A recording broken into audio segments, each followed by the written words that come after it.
And John is in as well. Look at John boy go. Oh, here we go.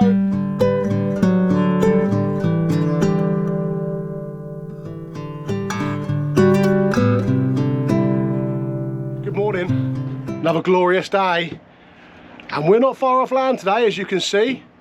Got the cliffs behind us, no secrets where I am today. I'm down around Beachy Head Way, all that sort of area. I'm doing a bit of float fishing with John, the Chinese dragon, who's with me just over there. Floats, little short leader, going to a 4.0 Cox and Rule Chinook, and then we've got some lovely prawns that I collected last night down the harbour. They're going to go on. Live pouts on mackerel works just as well, but we're using prawns today. Simple setup. I've got a rubber float stop, slides up the line, cheap Amazon one, literally pennies for thousands, don't need expensive ones. Going to a bead, a 56 gram C-Tech float with a little ball head running on it, little knot protector, and then just your length of leader, and that's it. Don't need to go too crazy with this. If I was float fishing all day of the week, I'd probably put a length of mono leader for this ball head to run up and down just to stop the chafing, but it's not a drastic thing. Had some really nice fishing here doing this before, and we're going to get set up now, trot the baits out the back of the boat. Hopefully we get ourselves a few bass. Before I do it, get yourself a little pod net for the prawns, scoop them out. I've got them down in a bucket with an aerator. So you're going to take your prawn. I kind of get a few bigger ones last night. They were quite hard to come by, the big ones.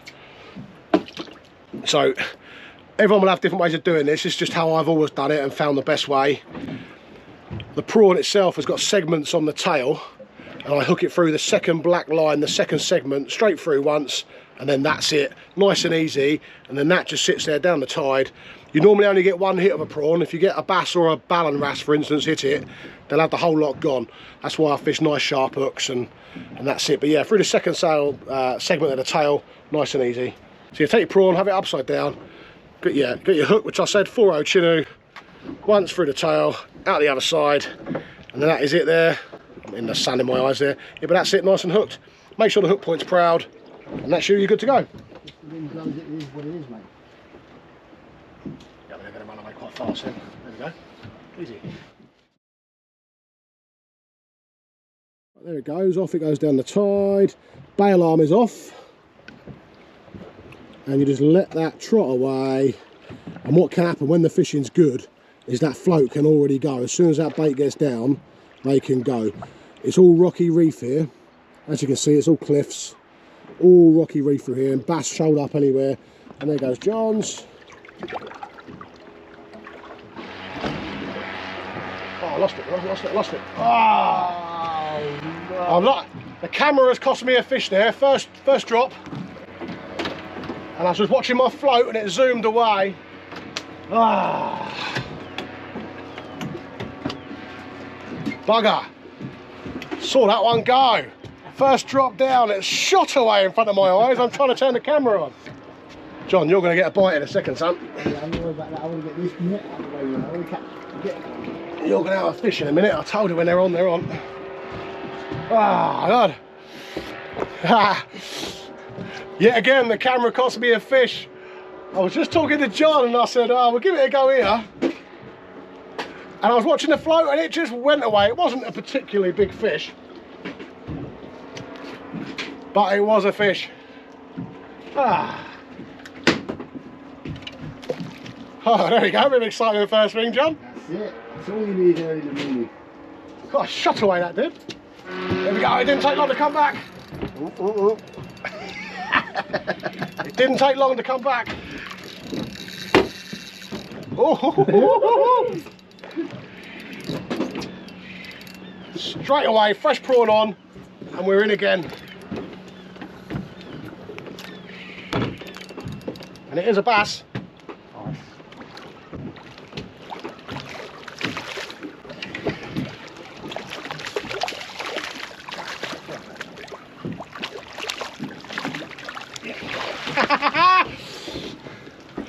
There we go.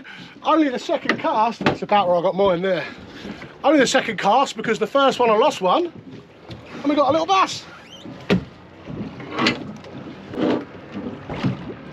You alright? Yeah, fine. It's caught up in the net.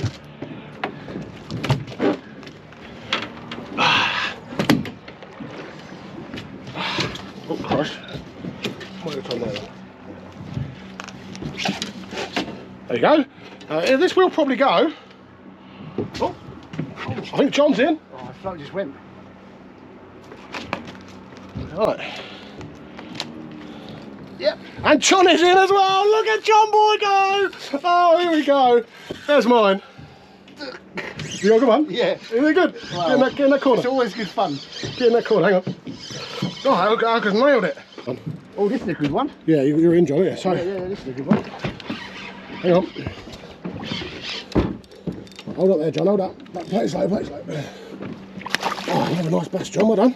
That's a good one, John. Yeah. Got it. Oh, yeah. Oh, Well done, John. That's your first bass caught float for a while, isn't it, mate? yeah. First cast, 2 bass each. Oh, sorry, a bass each. I'll come back to you in a second. All right, proof's in the pudding. Pretty much first cast for John, second for me, but because I missed a bass on the first cast, 2 bass. This one's 45, and that one is well over. That's going to be 48, 49. Yeah, lovely little fish. Not bad to start the day. Well, it's always nice when a plan comes together. 2 bass on the boat already. Just a couple of points to note. Your depths with your float fishing. I know it's been talked about by a lot of channels, even mine, but you want to set it to the shallowest point that you're fishing, because if you're over depth, you'll snag the bottom. Ideally, you want to be setting it to where the fish are, and me and John have both had a conflab and we know what we're fishing depth-wise. So if one of us starts pulling out fish and the other one doesn't, you simply match your depths. If you start pulling up little hair, I call it hair seaweed, it's that really fine brown seaweed. If you start hooking that on your hook, or you're coming back with no bites but your bait's gone, that's an indicator that your bait is dragging the bottom and that you want to be shallowing up a little bit. If that keeps happening, just adjust. You do have to be on your game with it. See, we've gone from 18 foot to 15 foot now, so that's going to be a little bit too deep in places. But if you're catching fish, that is the main thing with float fishing. And all through here is prime float fishing ground. And yeah, we're going to get some more today. Yep. Oh, yep. Better one? Yep. John's in, he's got one, the dragon. Oh no, it's not. It's just a little bit smaller than the last one, probably. Okay, come, Oh. You need to come. Hang on, yeah, hang on. Come in this corner. Swap it out, swap it out. Hang on.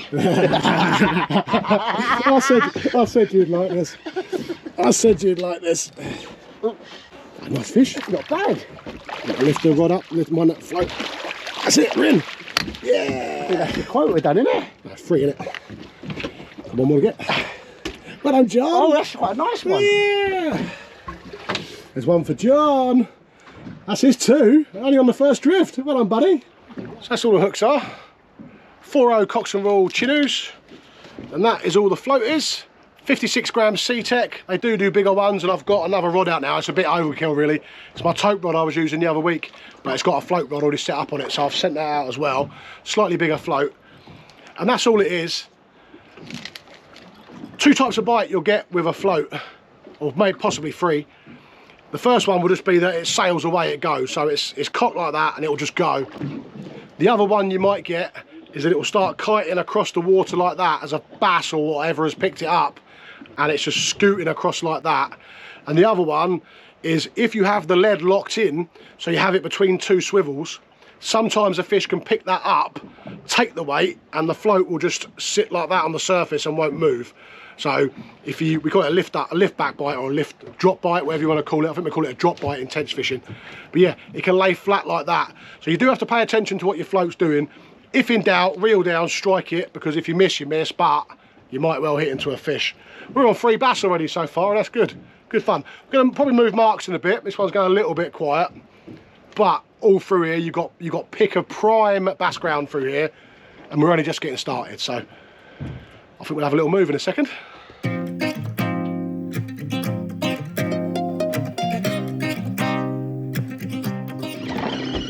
I told you, where's the float gone? It's gone. I'm mine. You're on me, yeah? No. Yeah, you're on me. Am I? Yeah, you are, yeah, you're playing it into me. It's alright, let's keep going. Come on, you play. Oh, it's going now. You're on me. Liven up now. Do you want to come in this corner, mate? Yeah, come on, mate. Yeah, go in that corner. Hey, go on, John, boy. I think you're around me though, you are around me, so it don't matter, we'll work that out in a minute. Keep it this side of that, right in the middle. Yeah, yeah. No, in the middle, yeah. that's it. You've got me, but that's okay. That's okay. That happens. I said I saw that go, didn't I? Yeah. Where's the float gone? Where's the float gone, John? There it is. So another one, follow it up then. There you go. There you go. That's fine, don't worry about it, we'll sort it out. Right, well that's in the net. Sort that out. Another fish for John. So, what was happening there? Classic float fishing. We were watching the floats had got a bit far away from the boat, and I'll be honest with you, we was having a moan up. There's a boat who's twice this morning steamed 20 foot off our bow, and we're fishing a reef, and it's a noisy boat. And he steamed right across us, and I was like, oh, for God's sake. But the floats were quite a way off the back of the boat. And we're watching it, and I said, John, your float's gone. He went, no, it's not. Yeah, it had gone under. Fish on. Always happens when you're watching your floats, and you get so zoomed in, and you're like, oh. And you're looking around for a float, and then it dawns on you that it's gone under. Yeah, 4 bass now. We're having a nice, easy, relaxed morning. No fuel burn here, it's just Seven Sisters and Beachy Head surrounded here. Really nice way to fish this, I really enjoy it. A few more though would be nice. Is that on? Got a fish on, guys. Not a big fish. In fact, it's absolutely tiny. I'll swing this one in. We were just having a discussion about our depths. We noticed that the float bobbed under. And it wasn't a bite, it was ducking under where it's hitting the bottom. So literally, and John's into a nice fish. Yeah. Oh, he's got a proper one. Under. He's got a proper one. I saw that go under. Right, John, you come in here. John's got a nice fish on. What I'll do is I'll put a bit of bucket over here. Oh, this is. You got a good one there, haven't you? Yeah. Back, John. It probably was, but somebody got snagged. Went in. There was a fish on there for a second though, because that was fighting back. Yeah. It was a fish on. The float's stuck underneath the reef now. Oh no, it's there. Lost it. Yeah, no, I can see the float pop up. Look. Have you lost it though? Yeah, I've lost it. Oh, right, I'll swing around and get it. Yeah. Oh, that was a good one though. All right, quick little lesson. The float was ducking under the water where it was just scraping the bottom, and I lost my prawn. So I adjusted it by 6 foot, made a little tiny adjustment, and the float was still out the back of the boat. And it's a tiny fish, don't get me wrong. Tiny little bass, I'll put it back.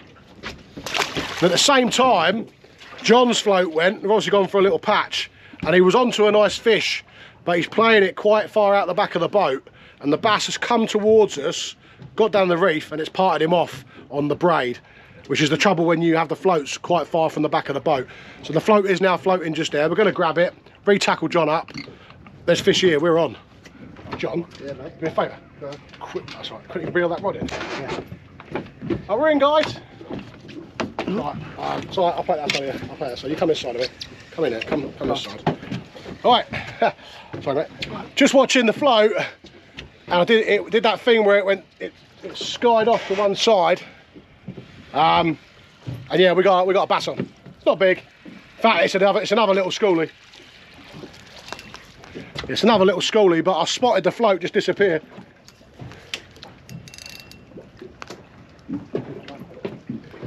It is good fun, yeah. It is good fun on the light gear. What people say, the size of the bass is a good fun to have a float. There we go. It's only a small one, but I spotted that from way out back. And he has been nailed by that chinook again. Obviously too small. Sorry mate, making you work there, sorry. Right, so all that happened with that one is I was about to reset it because it had got quite far away from the boat. And I got quite good eyesight. And I could just see the float was on its side. So I just hit it. Right, if you think you got a bite, if in doubt, just strike it out. Hit it. No, a little schoolie bass, but that's bass 6 or 7 I think now for us. So actually, you know, we're putting some on here. No monsters though. If we had live bait pouts or live joey mackerel, we would separate the bigger fish. I knew just getting the prawns last night that we would probably get the smaller fish. A big bass will take a prawn, but it does attract the smaller fish. But the ones we've kept, because John's having some for the table and so am I, they're about £1.5 to £2, which is lovely table sized fish. And obviously all the schoolies have gone back and any other bass are going back now anyway.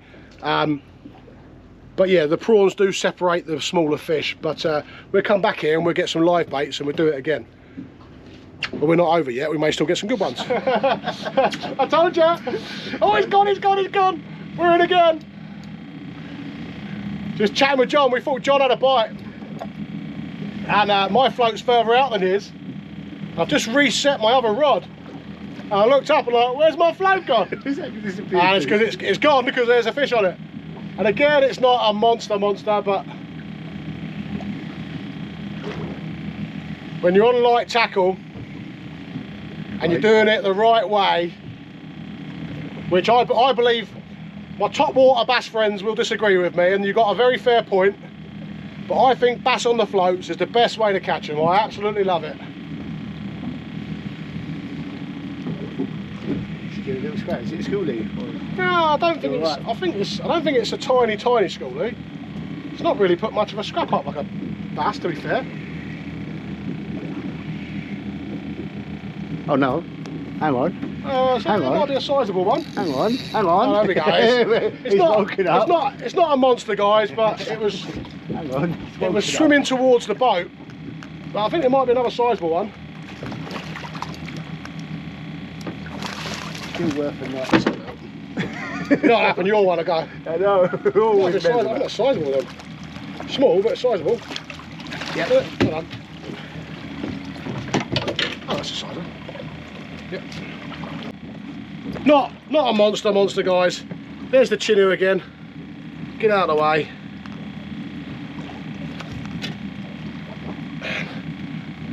There it is. This one's going to go back. And back it does go. That one went over the 42 centimetres, but very small. He's gone back anyway, regardless. But yeah, it's just harping back to what I said earlier on in the film, where you're looking around at your floats and then you look away, you look up and you're like, where's my float? And you think you've just missed it. But actually it's not there because it's gone, and that's what happened there. Reel down, take up the slack line, strike it, set the hook, and then just enjoy the fight on the light gear. Nothing better. Since our last fish, we've not had a bite now for about an hour and a half. It's gone completely dead. Slack water now, or just about to turn and go to the flood. And this mark where I'm fishing, I've generally had better fishing on the flood. So we're not going to go running off too much yet. We did have a backup plan, but I think we're going to stick with the floats. But yeah, not had a bite for ages now, but it can go like that. The baits aren't really moving, the floats are sitting there, but we'll keep persisting. I've got a few more bits I'd like to try, and I will go and have a nosy in a minute because it's only inshore, so it's not too much to nip over here and there and have a look. But I might also stick a trolling lure on later and have a little troll for 10-15 minutes if I can't pick something up that way. But yeah, it's been alright so far. 8 bass, lovely weather. Me and John are just chilling, chatting. And you can't really argue, really. Oh, yeah, what's not to like? What is not to like? Is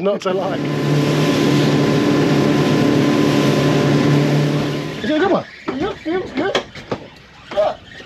Oh, go on. It's a little schoolie, isn't it? Not little, look. It's little. Oh yeah. Yeah, good fun. That's right, yeah. Well, schooling for John on the Skerries Pro. Heads up. Yeah, go on. On the way home, we just spotted some birds working. And John's just flicked out a 11 back Skerries Pro.